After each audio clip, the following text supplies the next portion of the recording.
Le journal des Jeux Olympiques avec Fabrice Abgral. Pluie de médailles pour la France hier à Rio. Pas de médaille d'or, mais 5 podiums. Et Dimitri Bascou en athlétisme a décroché cette nuit la médaille de bronze sur 110 mètres haies. Le Français a pris la 3e place d'une course remportée par le Jamaïcain Omar McLeod. Pascal Martino-Lagarde, lui, termine 4e. Dimitri Bascou est vice-champion d'Europe en titre et il est le premier Français à monter sur un podium olympique sur 110 mètres haies depuis le sacre de Guy Dru en 1976.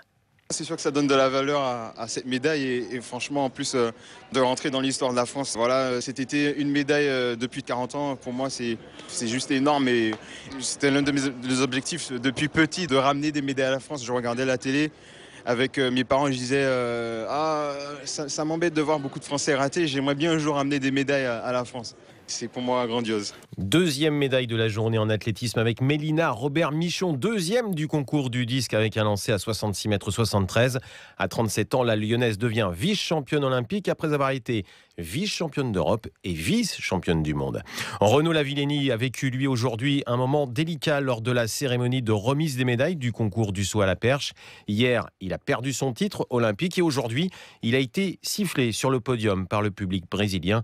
Le Français très affecté, très touché, n'a pu retenir ses larmes. Sofiane Oumia lui visait l'or en boxe. Il doit se contenter de l'argent. Le jeune Toulousain a été battu en finale des moins de 60 kilos par le Brésilien Robson Conceição. Sofiane Oumia n'a jamais vraiment donné l'impression de pouvoir l'emporter, mais à l'arrivée, il est plutôt fier de lui et de cette médaille. Elle vient de loin, elle vient de très loin. Il y a 2-3 ans, j'étais dans mon quartier. Après, peut-être que je réalise pas encore ce que je viens de faire. C'est beau, mais ma plus grande fierté, c'est la médaille d'argent aussi, mais surtout d'avoir pu rassembler autant de monde en France et dans le monde entier. Aujourd'hui, comme j'ai dit, je voulais régner sur l'Olympe. Je suis au pied de l'Olympe. C'est pas grave, j'ai 21 ans, j'ai l'avenir devant moi, donc je veux rebondir pour revenir plus fort. Et un peu plus tôt dans la journée, Mathieu Bauderlic a dû se contenter de la médaille de bronze en moins de 81 kilos, battu en demi-finale par le triple champion du monde en titre, le Cubain Julio César Lacruz.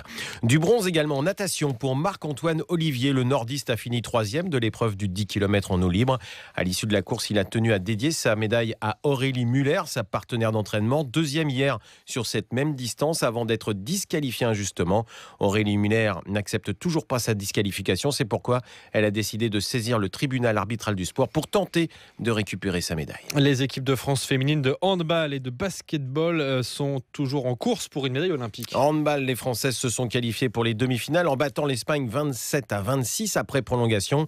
Les Françaises ont été bousculées dans cette rencontre. Elles ont toujours couru après le score avant de s'imposer in extremis, l'arrière Camille Aiglan.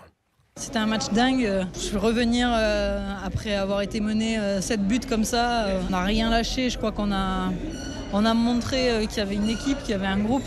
Avec ce groupe, on a su rester soudés, même quand on était dans la crise, qu'on a été patiente et après on a fait mal à la tête aux Espagnols en revenant petit à petit, je crois.